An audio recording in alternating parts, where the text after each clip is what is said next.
अस्सलामुअलैकुम वरहमतुल्लाहि वबरकातुहू। मुअज़्ज़िज़ हाज़रीन इकराम, बुज़ुर्गान कौम और मिल्लत, मेरी इज़्ज़तदार माँ और बहनों, गयूर नौजवान साथियों, शहनशीन पर तशरीफ़ फरमा बिहार के मजलिस इत्तेहादुल मुस्लिमीन के सदर व रुकन असम्बली मोहतरम जनाब अख्तरुल ईमान साहब, जनाब माजिद हुसैन साहब रुकन असम्बली हैदराबाद, साबिक़ा रुकन असम्बली जनाब वारिस पठान साहब, आदिल हसन साहब, यहाँ के ज़िला प्रभारी तालिब रसूल साहब, ज़िला सदर ज़फ़रुल बारी साहब, मोहतरम जनाब शान अली खां साहब, डॉक्टर समीउर रहमान, आसिफ अहसन, फैसल ख़ान, मुनन ख़ान, डॉक्टर राग़िब हसन साहब, फसीउज़्ज़मा खां साहब और मेरे तमाम मजलिस के मुअज़्ज़िज़ अरकान व मुहिबान मजलिस, मैं आप तमाम का शुक्रिया अदा करता हूँ कि आज आपने अपना कीमती वक्त निकाल कर इस सिलसिलाती धूप में, इस वसी मैदान में आज आप और हम जमा हुए हैं मजलिस इत्तेहादुल मुस्लिमीन के एक इंतखाबी जलसे में। मैं सबसे पहले आप तमाम का शुक्रिया अदा करना चाहता हूँ कि पिछले असम्बली के इलेक्शन में, इंतखाबात में आपने हमारे उस वक्त के उम्मीदवार मरहूम मसरूर आलम साहब को करीब 15,000 वोट आपने दिए थे। क्योंकि मैं उसके बाद पहली मरतबा आज यहाँ पर आपके दरमियान में आया हूँ, ये मेरा अखलाक़ी फ़रीज़ा है कि मैं आप तमाम का शुक्रिया अदा करूँ और मैं अल्लाह से दुआ करूँ कि अल्लाह सुब्हानहू व तआला मरहूम मसरूर आलम साहब की मग़फ़िरत फ़रमाए, अल्लाह उनके दर्जात को बुलंदी अता फ़रमाए। मेरे अज़ीज़ दोस्तों और बुज़ुर्गों, मजलिस इत्तेहादुल मुस्लिमीन का पैगाम यही है कि भारत के संविधान में और भारत के आइन में जिस बात का जिक्र किया गया, जिसको बाबा साहेब अम्बेडकर ने बनाया, जिसमें हमसे ये कहा गया कि अगर तुम आज़ादी, लिबर्टी चाहते हो, तुम इंसाफ, जस्टिस चाहते हो, तुम फ्रेटर्निटी, भाईचारगी चाहते हो, तो फिर आपको एक सियासी ताकत बनना पड़ेगा। उसी संविधान में उसकी दफ़ा 14 ये कहती है कि भारत में सबको बराबरी के हुकूक मिलेंगे, हिस्सेदार बनाया जाएगा, जिसको हिंदी में सामंता कहते हैं। मेरे अजीज़ दोस्तों और बुज़ुर्गों, यही लड़ाई मजलिस इत्तेहादुल मुस्लिमीन की बुनियादी लड़ाई है। हम चाहते हैं कि हमको हमारा हिस्सा मिले, जो कमज़ोर और मज़लूम है उनको ताकतवर बनाया जाए, उनकी लीडरशिप बने, तभी जाकर वो अपने तमाम हुकूक को, अपने मुतालबात को मनवा सकेंगे। और पिछले 60-65 साल से मजलिस इसी काम पर लगी हुई है। हमको कहीं पर कामयाबी मिली, कहीं पर हमको कामयाबी नहीं मिली, मगर अगर कामयाबी मिली तो हम अल्लाह का शुक्र अदा करते हैं और आवाम से जो हमने वादे किए उसको पूरा करने की कोशिश करते हैं। अगर हमको कामयाबी नहीं मिली तब भी हम अल्लाह का शुक्र अदा करते हैं, मगर हम अपने हौसलों को पस्त होने नहीं देते। यही पैगाम मैं आज इस सरजमीन पर बसने वाले गयूर अवाम को देने आया हूँ कि पिछले 5 साल पहले आप और हमने मिलकर बड़ी मेहनत की, हमको कामयाबी नहीं मिली, मगर हमारे हौसले आज भी बुलंद हैं और कल भी रहेंगे। मुझे यकीन है कि इंशाअल्लाह ताला आने वाले विधानसभा के चुनाव में आप अपना एक वोट मजलिस के पतंग छाप के निशान पर बटन दबाकर अपने सियासी शऊर का सबूत देंगे। आज मसरूर आलम साहब हमारे दरमियान में नहीं है, मगर मजलिस को एक उम्मीदवार यहाँ से खड़ा करना है, तो मैं आपके दरमियान में खड़े होकर इस बात का ऐलान कर रहा हूँ कि इंशाअल्लाह ताला इस विधानसभा से अब की बार मजलिस इत्तेहादुल मुस्लिमीन के उम्मीदवार मेरे भाई जनाब शान अली खां साहब रहेंगे। मैं आपसे अपील करता हूँ कि आप तमाम मिलकर आप तमाम मिलकर उनके लिए मेहनत करें, दुआ करें और उनको कामयाब करें, ताकि शेरघाटी के इन गरीब और मजलूम अवाम की आवाज़ बिहार की विधानसभा में गूंजे। मेरे अजीज़ दोस्तों और बुजुर्गों, मेरी आपसे अपील है कि मजलिस ने एक ऐसे शख्स को अपना उम्मीदवार बनाया जिसने बहुत जुल्म को देखा। ज़ाती तौर पर उनके घर में जुल्म हुआ, मगर अल्हम्दुलिल्लाह आज शान अली और उनका पूरा परिवार ख़ानदान बहादुरी के साथ अवाम के दरमियान में खड़े होकर हक़ की लड़ाई लड़ रहे हैं। तो मेरी आपसे गुजारिश है कि आप मजलिस के उम्मीदवार को अपने दुआ और अपने वोटों से कामयाब और कामरान करें। वहीं पर मेरे अजीज़ दोस्तों और बुजुर्गों, शेरघाटी का एक बहुत बड़ा मसला है। पिछले बार जब मैं आया था, शायद इसी मुकाम पर इलेक्शन की मीटिंग हुई थी, उस वक्त भी मैंने आपसे कहा था कि राजद ने एक ऐसे उम्मीदवार को अपनी पार्टी में लाया है जिसका ताल्लुक विश्व हिंदू परिषद से था, मगर आपने कुछ और फैसला लिया। और आज आप देखते हैं कि उस वक्त राजद और तमाम दूसरी सियासी पार्टियां कह रही थी कि ओवैसी को अगर वोट डालेंगे या मजलिस को वोट डालेंगे तो भाजपा जीत जाएगी। बताइए, क्या बीजेपी जीती या आपका उम्मीदवार जीता? यहाँ से मेरे अजीज दोस्तों और बुजुर्गों, राजद और उसके साथी पार्टियों में इतनी ताकत नहीं है कि वो बीजेपी को रोक सके। अगर तेजस्वी यादव और उस अलायंस के जिम्मेदार लोग वाकई में बिहार में दोबारा नरेंद्र मोदी की पार्टी के शख्स को मुख्यमंत्री बनाने से रोकना चाहते हैं, तो मैं आज फिर से कह रहा हूं, आओ मजलिस इत्तेहादुल मुस्लिमीन से हाथ मिला लो। हम बिहार में मोदी को रोक देंगे, नीतीश कुमार को हरा देंगे। अगर आप हमारी इस पेशकश को कमजोरी की निशानी समझते हैं तो ये तुम्हारी नादानी है, ये तुम्हारा बचपना है, ये तुम्हारी वो दूरंदेशी तुम में नहीं है। और अगर इसका खमियाजा तुमको भी भुगतना पड़ेगा और कहीं ऐसा ना हो कि बिहार की जनता को पिछले 5 साल उन तमाम लोगों के जुल्म को सहना पड़े। मजलिस ने दिल खोल कर और पूरे इखलास के साथ लालू प्रसाद यादव साहब को और तेजस्वी यादव को खत लिखकर कहा कि आओ हमको सिर्फ 6 सीट दे दो। 5 हमारे विधायक एमएलए तो पिछली मर्तबा कामयाब हो चुके थे, बावजूद इसके कि हमारे 4 विधायक को राजद ने खरीद लिया। उन बेईमानों ने अपनी जमीर को बेचकर अवाम को धोखा किया। हमने आगे बढ़कर कहा कि आओ, मगर अगर वो इसकी कमजोरी की निशानी समझते हैं तो इसकी नाई इनकी नादानी है। मगर मैं राजद के लोगों को बताना चाह रहा हूं, ये हाथ जो तुम्हारे आगे बढ़े हैं दोस्ती के लिए, ये भीख नहीं मांग रहे हैं, ये 19% अक़लियतें अपना हक मांग रही हैं। अगर तुम कमजोरी समझते हो तो याद रखो, ये हाथ बड़े दराज हैं, तुम्हारे गिरेबान के तार से भी खेलने को तैयार हैं। मेरे अजीज दोस्तों और बुजुर्गों, शेरघाटी में सबसे बड़ा मसला है, जिला यहाँ पर बनना चाहिए। 4 विधानसभा यहाँ पर है। राजद के आपके विधायक को आपने कामयाब किया। नीतीश कुमार मुख्यमंत्री हैं, 20 साल से मुख्यमंत्री हैं, मगर शेरघाटी की जनता चाहती है कि यहाँ पर इसको जिला बनाया जाए, उसको नहीं बना सके। यहाँ के नौजवान के पास कोई नौकरी नहीं है।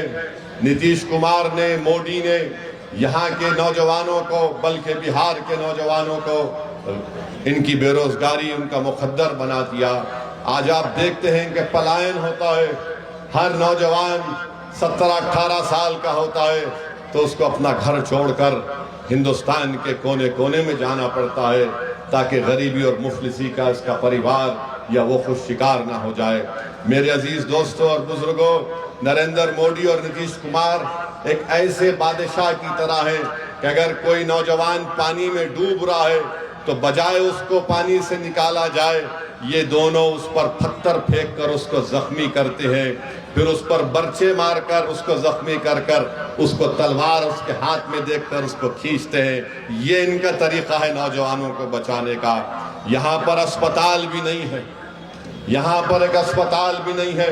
मुझे यकीन है कि इंशाअल्लाह ताला अगर आप जनाब शान अली खां को यहाँ से अपना विधायक बनाएंगे तो यकीनन किसानों से भी इंसाफ होगा, यहाँ पर एक बड़ा अस्पताल बनेगा। और मैं आपसे वादा कर रहा हूँ, ये आपसे वादा कर रहा हूँ कि मजलिस आपसे वादा कर रही है कि आप यहाँ से अपने विधायक को कामयाब करिए। शान अली खां को एक 17 आवाज हॉस्टल बनाया जाएगा अक़लियती बच्चों के लिए। मेरे अजीज दोस्तों और बुजुर्गों, मैं जानता हूँ यहाँ पर माफिया भी है, और एक माफिया है लाल पानी का, शराब का एक माफिया है, बालू माफिया है, और एक सियासी माफिया है। ये सियासी माफिया सबसे ज्यादा मुज़ीर है। ये सियासी माफिया शेरघाटी के गयूर अवाम को और बिलखुसूस हमारे नौजवानों को समझता है कि इनकी कोई हैसियत नहीं है। इनकी हैसियत इतनी है कि इनसे वोट लो और इनको भूल जाओ। मैं उस सियासी माफिया से कह रहा हूं कि इंशाअल्लाह ताला अब की बार शेरघाटी का नौजवान, अब की बार शेरघाटी की हमारी माँ और बहनें, अब की बार हमारी शेरघाटी की बुजुर्ग तुम्हारी दुकान को बंद करके उसको ताला लगाकर उसको पानी में फेंक देंगे, नदी में, क्योंकि ये सियासी माफिया आपको हमेशा इस्तेमाल करता है और इलेक्शन के बाद आप तमाम को भूल कर चले जाते हैं। आज वक्त आया है कि हम विधानसभा के चुनाव में इस सियासी माफिया को पतन छाप के निशान पर बटन दबाकर आप मजलिस इत्तेहादुल मुस्लिमीन को कामयाब करिए। बीजेपी को और नीतीश कुमार को रोकना है, हर तरीके से रोकना है, जमहूरी तरीके से। क्या आप इस बात को सच नहीं मानते कि आज रिश्वत का बाजार बहुत गर्म है, भ्रष्टाचार इतना गर्म है कि शेरघाटी में जनता कहती है कि गवर्नमेंट का दफ्तर यानी रिश्वत का सेंटर बन चुका है। अगर कोई म्यूटेशन कराने जाता है तो उसको कम से कम 1600 रुपए से 3000 देना पड़ता है। रजिस्ट्री कराने जाता है तो उसको 3000 रुपये लगते, वरना जांच हो जाती है। आवास योजना चाहिए, रिश्वत दो। पेंशन चाहिए, रिश्वत दो। इसके बावजूद भी नरेंद्र मोदी दिल्ली में बैठकर बोलते हैं ना मैं खाऊंगा ना खाने दूंगा, मगर बिहार में जो कुछ हो रहा है मेरे कान को नहीं सुनाई देता, मेरे आंख को दिखाई नहीं देता। ये रिश्वत का बाजार पूरा गर्म है बिहार में। 20 साल सत्ता में रहने के बावजूद नीतीश कुमार की ये कमजोर और बकवास सरकार 20 साल के बाद आज कह रही है कि हम 10,000 रुपये महिला के अकाउंट में डालेंगे। आपको मालूम शेरघाटी में ये जो करप्शन गवर्नमेंट के दफ्तर में होता है, कम से कम एक दिन का करप्शन 15 से 20 लाख रुपए का होता है। अब 5 साल में, एक साल में 365 दिन, हिसाब लगा लो आप, एक दिन 10 से 15 लाख की रिश्वत ली जाती है। और 5 साल के बाद, बल्कि 20 साल की सत्ता के बाद नीतीश कुमार नरेंद्र मोदी के कहते हैं कि भाइयों बहनों हमने 5 साल दबा के लूटा, अब आपको 10,000 रुपये देते हैं वापस। ये इनका मकसद है। और फिर आप जानते हैं कि शेरघाटी में क्या क्या नहीं हो रहा है, बल्कि आपको एक लिस्ट बनाकर लाया हूं मैं। यहां पर आप देखते हैं कि अक्टूबर 2025 में एक 24 साल दीपक को गोली मारकर नया बाजार रजिस्ट्री ऑफिस में हत्या कर दी गई। सिर्फ 30 मीटर दूर पुलिस स्टेशन था और हजरत पुलिस आराम से सो रही थी। हजरत पुलिस आराम से सो रही थी और ये बेचारा 24 साल दीपक को गोली मारकर हत्या कर दी। और बाद में हत्या करने वाले उसी के रिश्तेदार ने हजरत पुलिस को जाकर कहा कि भैया हम आ गए, हमको गिरफ्तार कर दीजिए। फिर उसके बाद आइए आप, जुलाई 2025 में एक रिटायर्ड डॉक्टर तपेश्वर सिंह को स्कूटर मोटरसाइकिल पर जाने वाले लोगों ने गोली मार दी। मालूम हुआ कि प्रॉपर्टी का, जायदाद का झगड़ा था, नीतीश कुमार को खबर नहीं। फिर जनवरी 2025 में रमा कॉलोनी शेरघाटी में बम ब्लास्ट हुआ, बम बनाते हुए लोगों को, इसका किसी को हजरत पुलिस को पता नहीं। फिर एक 6 साल की बच्ची 2024 में उसको किडनैप किया गया, उससे बदसलूकी की गई उस बच्ची को, और मुरहार नदी में उचिरवन गांव में उसकी लाश मिली। बताइए क्या हो रहा है। फिर आप देखिए, बम बना रहे थे 2025 में काशनार गांव में, 60 बम बना रहे थे। ये क्या कर रही है यहाँ की सरकार। और फिर सैलाब आता है, जैसा कि 2025 के मानसून में गोपालपुर, पलहाट, कुबड़ी में पूरा गांव पानी में डूब चुका है, कलवट बह चुके हैं, यहाँ पर लोग जा नहीं सकते। ये हाल शेर घाटी का है मेरे अजीज दोस्तों और बुजुर्गों। जीटी रोड और अंदर के गांव जो है शेर घाटी ब्लॉक में रोड ही नहीं है। फिर आप अस्पताल माशाल्लाह जितना बोले उसके बारे में कम है। लॉ एंड ऑर्डर का जिक्र कर दिया, और हर चीज में आप देखते हैं कि किसानों का, उनकी फसल का नुकसान हो रहा है, इसका कोई पैमाना नहीं है। मेरे अजीज दोस्तों और बुजुर्गों, ये हाल आपकी विधानसभा का है। अब आप अंदाजा लगाइए पूरे बिहार में क्या हो रहा होगा। इसके बावजूद भी अगर हम नीतीश कुमार और बीजेपी को नहीं रोकेंगे तो इसका सबसे बड़ा नुकसान बिहार की जनता को होगा, सेकुलरिज्म को होगा, हमारे संविधान को होगा। और मेरे अजीज दोस्तों और बुजुर्गों, सबसे शर्मनाक हरकत हमारे भारत के सुप्रीम कोर्ट में हुई कि एक शख्स जिसका नाम रोशन राकेश किशोर था, इसने चीफ जस्टिस के इजलास में कोर्ट नंबर 1 में चीफ जस्टिस के सामने जूता उतार कर फेंक दिया उसके कोर्ट में। इसका नाम क्या था? राकेश किशोर। हमारे भारत की सबसे बड़ी कोर्ट, सुप्रीम कोर्ट के जज जो है वो दूसरे दलित जज हैं।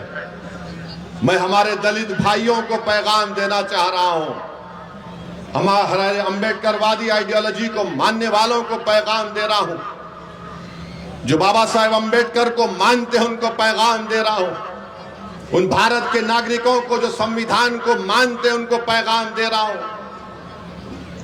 ये तारीखी सरजमीन में खड़े होकर बोल रहा हूं।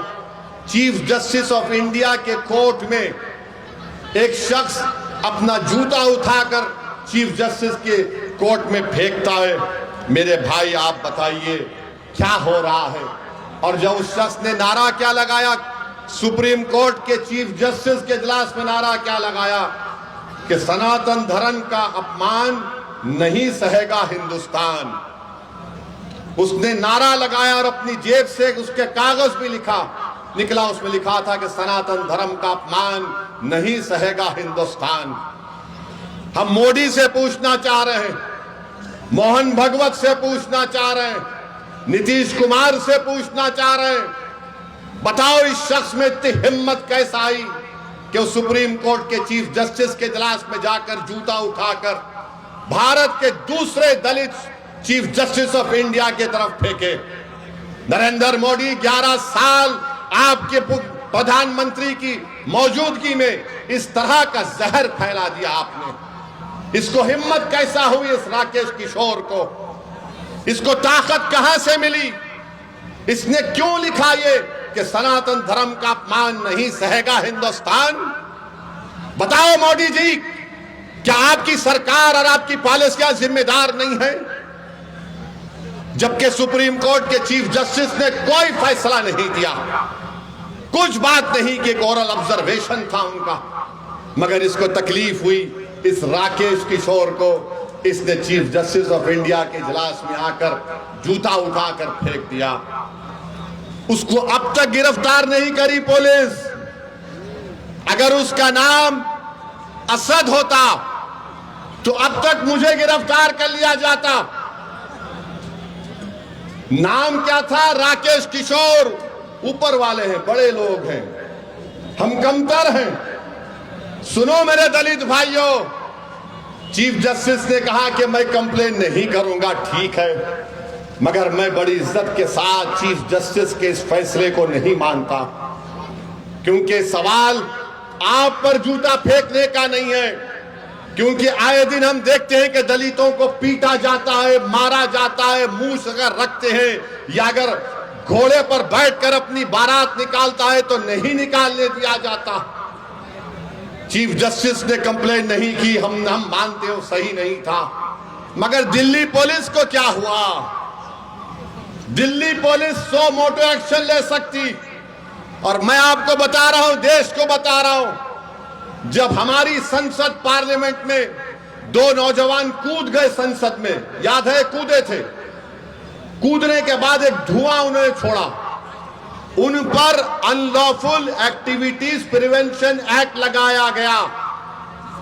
भारत के प्रधानमंत्री, दिल्ली की पुलिस आपके मातहत आती है और आप खाली एक बयान दे दिए, ये बहुत गलत हुआ। अरे आपको तो ये करना चाहिए था कि आप उस शख्स पर जिसका नाम राकेश किशोर है उस पर यूएपीए लगाते। यूएपीए लगाते, पुलिस खुद से कंप्लेन कर सकती है। अगर उसका नाम राकेश किशोर नहीं होता, उसका नाम असद होता, क्या करते पुलिस? बीजेपी वाले उसको बोलते उठाओ, कनेक्शन वहां से है, पड़ोसी मुल्क से आया, आईएसआई, आईसिस, क्या क्या खोलते थे। और ये शख्स कह रहा है कि सनातन धर्म का अपमान नहीं सहेगा हिंदुस्तान। मोदी जी, फर्क उसमें और दूसरों में यह है कि जिस जगह पर मस्जिद को शहीद कर दिया गया था, कोर्ट का फैसला आया कि किसी ने नहीं तोड़ा। सुप्रीम कोर्ट का फैसला आया कि मस्जिद तुम्हारी नहीं है। सुप्रीम कोर्ट का फैसला ट्रिपल तलाक के बारे में आया। सुप्रीम कोर्ट का फैसला कई चीजों पर आया। हालिया यही सुप्रीम कोर्ट ने इंटरिम ऑर्डर दिया वक्फ कानून के ऊपर, जिससे हमको नुकसान होगा, मस्जिदों को नुकसान होगा। मगर जो संविधान को मानते हैं, जो संविधान को मानते, उन्होंने कहा कि हम कोर्ट के फैसले से खुश नहीं है, यह फैसला गलत है। क्या हमने धर्म का नाम लेकर किसी पर जूता उठाया? बताओ ये लोग कौन है? ये वो लोग हैं जिनको नरेंद्र मोदी की हुकूमत ने ताकत बख्श दी। ये वो लोग हैं जिनके दिलों में जहर उगल दिया गया। ये वो लोग हैं, आज भी राकेश किशोर बोलता है कि मुझे किसी चीज की परवाह नहीं है, मुझे कोई गम नहीं है कि मैंने चीफ जस्टिस ऑफ इंडिया के सामने जूता उठाकर फेंका। ये क्या हो रहा है हमारे देश में? इंसाफ की जगह पर इस तरह की हरकत हो रही है और दिल्ली की पुलिस उसको गिरफ्तार भी नहीं करती। मुबारक हो तुम्हारी बहादुरी पर, मुबारक हो कि तुम खामोश बैठे हो। अरे अगर चीफ जस्टिस कंप्लेन नहीं करते तो तुम तो एक्शन ले सकते थे, लेकर जाते हो उसको। उत्तर प्रदेश में बच्चों को पकड़ा जाता है, पीटा जाता है और पुलिस की गाड़ी से उतारकर उनको बोलते हैं कि कान पकड़कर माफी मांगो, क्योंकि उसका नाम राकेश किशोर है। क्या तुम्हारा बाप लगता वो? तुम्हारा ससुरा लगता वो कि तुम उस पे केस नहीं बुक करते? और कोई पोस्टर उठाता है तो 1300 लोगों पे केस बुक हो जाता है, 40 गिरफ्तार हो जाते। सुप्रीम कोर्ट के चीफ जस्टिस के कोर्ट में जूता फेंकता है और ये लोग कोई केस रजिस्टर नहीं करते, पकड़ना तो दूर की बात। ये इंसाफ है, ये हमारे मुल्क का माहौल है, जिस देश के लिए हमने और आपने क्या क्या हमारे बुजुर्गों ने कुर्बानियां दी। दलितों को रुसवा करने की कोशिशें की जाती है। हम दलित भाइयों से कह रहे हैं कि पहचानो इन लोगों को। बीजेपी तुम्हारी दोस्त नहीं बन सकती, मोदी तुम्हारा हमदर्द नहीं बन सकता। भारत की तारीख का दूसरा दलित चीफ जस्टिस ऑफ इंडिया है। ये चीफ जस्टिस ऑफ इंडिया के वालिद जो थे, उनके वालिद, जब बाबा साहेब अंबेडकर ने हिंदुइज्म को छोड़कर नागपुर में बौद्ध मजहब को इख्तियार किया तो उनके वालिद साथ थे बाबा साहेब अंबेडकर के। मेरे भाई, ये हालात हैं वतन अजीज के। मैं आपसे अपील कर रहा हूं कि आप मुत्तहिदा तौर पर अपने के कोर्ट का इस्तेमाल करिए। राजद की जो आज की लीडरशिप है वो नादान है, दूरअंदेशी उनमें नहीं है। वो समझ रहे हैं कि अपने ताकत पे सब कुछ कर लेंगे। अरे तुम नहीं कर पाओगे, तुम नहीं कर पाओगे। तुम अगर सबको उसका हिस्सा दोगे, तुम बराबरी की बात करोगे, तो बीजेपी और मोदी को रोका जा सकता है। हम बिहार में आज भी कह रहे हैं, मगर मेरे भाई कल जब नतीजे आएंगे आप गवाह रहना कि मजलिस ने कोशिश की थी, इन लोगों ने हमारी बात को नहीं माना। हम इनको पुकार पुकार कर कह रहे थे। मेरी पार्टी के मरहूम सदर कहते थे कि मजलिस वो पार्टी है जो हवाओं को सूंघ कर बोलती है कि सैलाब आने वाला है। हम में और उनमें फर्क ये है कि हम देख रहे हैं कि तूफान आने वाला है, और ये लोग पानी से भीग कर कहेंगे कि हाँ अब सैलाब आ गया। जब बहुत देर हो जाएगी याद रखो, जब बहुत देर हो जाएगी याद रखो। मुझ पर इल्जाम लगाते। आज से 1 महीना पहले नायब सदर जमहूरिया वाइस प्रेसिडेंट ऑफ इंडिया का इलेक्शन हुआ। मैंने किसको वोट दिया बताओ? मैंने इंडिया अलायंस के उम्मीदवार को वोट दिया। हमारी रियासत के चीफ मिनिस्टर रेवंत रेड्डी ने मुझसे कहा, ओवैसी भाई साथ दो। उम्मीदवार सुदर्शन रेड्डी, वो भी सुप्रीम कोर्ट के रिटायर्ड जज थे। मैंने जाकर उनको वोट दिया। जब क्या था मैं, जब तुमको वोट की जरूरत थी तो मैं दूध का धुलावा हो गया। आज जब मैं इन गरीब और मजलूमों को लीडर बनाना चाहता हूं तो मैं बुरा हो जाता हूं। सुनो शेर घाटी के नौजवानों बुजुर्गों, मैं हैदराबाद से पहले भी तो आपके दरमियान में आया था, आज भी आया हूं और कल भी आऊंगा इंशाअल्लाह ताला। मैं सिर्फ तुम्हारे वोटों के लिए, इलेक्शन के लिए नहीं आ रहा हूं। मैं इसलिए आ रहा हूं कि मैं ये देखना चाह रहा हूं कि अल्लाह सुब्हाना व तआला मेरी जिंदगी को खत्म करने से पहले मैं चाहता हूं कि तुम नेता बनो, तुम नेता बनो, तुम लीडर बनो। मैं चाहता हूं कि तुम कायद बनो। मैं चाहता हूं कि लोग तुम्हारे सामने, तुम्हारे आगे पीछे दौड़े और जिंदाबाद के नारे मजलिस के और तुम्हारे लगाएं। मैं हैदराबाद से इसलिए यहां पर नहीं आ रहा हूं कि कोई हैदराबादी को शेर घाटी से खड़ा करूं। मैं हैदराबाद से यहां इसलिए नहीं आ रहा हूं कि तुम्हारे वोट को लेकर अपने जमीर का सौदा खुदा ना खास्ता कर लूं। वैसे दुनिया में कोई ऐसा मैका लाल पैदा नहीं हुआ जो असदुद्दीन ओवैसी को खरीद सके। मैं यहां पर इसलिए आया हूं शेर घाटी के मेरे गयूर नौजवानों बुजुर्गों, मेरी इज्जतदार माँ और बहनों के आपको इंसाफ मिले। मैं इसलिए आ रहा हूं कि इंसाफ मिलना चाहिए। जो यहां पर मसाइल हैं इस विधानसभा में वो खत्म होने चाहिए। यहां पर नफरत का खात्मा होना चाहिए। यहां पर पूरे समाज को मिलकर आराम से इत्मीनान से रहना चाहिए। मैं इसलिए आया हूं मेरे अजीज दोस्तों और बुजुर्गों, मेरा आने का मकसद सिर्फ यही है कि आपकी लीडरशिप बने। भारत के संविधान बनाने वालों ने हमसे कहा था, बल्कि बाबा साहब अम्बेडकर ने कहा था कि तुम अगर इंसाफ चाहते हो, तुम अगर भाईचारगी चाहते हो, तुम अगर आजादी चाहते हो तो वोट लो और नेता बनो। वोट लो और नेता बनो। याद रखो, किसी एक शख्स के लिए, खानदान के लिए 60 साल तक आप एक पार्टी को वोट डालते आए हैं। सेक्युलरिज्म के नाम पर जितना हमने धोखा खाया किसी ने नहीं खाया। फसादात हुए, बर्बाद हुए, खानदान के लोग कट गए, फिर भी हमने कहा नहीं अब डालेंगे वोट सेक्युलरिज्म की बका के लिए। बताओ बुजुर्गों, मैं आपसे अपील कर रहा हूं, जब आप मतदान के दिन, हक राय दही के दिन वोट डालने जाएंगे, आप अपने चेहरे को मत देखो, इन बच्चों के चेहरों को देखो। आप इनके मासूम आंखों को देखो। उनके ख्वाबों को पूरा करने की कोशिश करने के लिए आपको मजलिस को वोट डालना पड़ेगा। हमारे बुजुर्गों को मैं हाथ जोड़ के अपील कर रहा हूं कि आपने अपनी भरी जवानी इन जालिमों के लिए खपा दी जो पटना में बैठकर हम पर जुल्म करते हैं। अब इन बच्चों की खातिर आपको अपनी लीडरशिप को बनाना। और अगर कोई कहता है मजलिस किसी मजहब के खिलाफ है, तो चुनाव से पहले किसी एक जगह बता दो। तुम लाखों के मजमे का ला लो, मैं अकेले आऊंगा, बहस कर लेंगे, तुम 5 मिनट ठहर नहीं सकोगे। मैं किसी मजहब के खिलाफ था ना कभी रहूंगा। हाँ, मैं मुसलमान हूं और सच्चा मुसलमान वो है जो किसी मजहब के खिलाफ नहीं हो सकता। मैं नहीं हूं।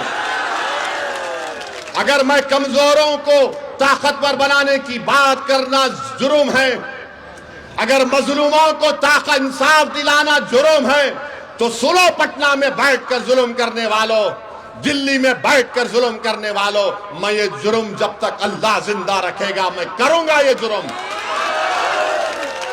मेरे अजीज दोस्तों और बुजुर्गों, मेरी आखिर में आपसे अपील है कि आपको डरने और घबराने की जरूरत नहीं है। अपने हिम्मत और हौसले को बुलंद रखिए।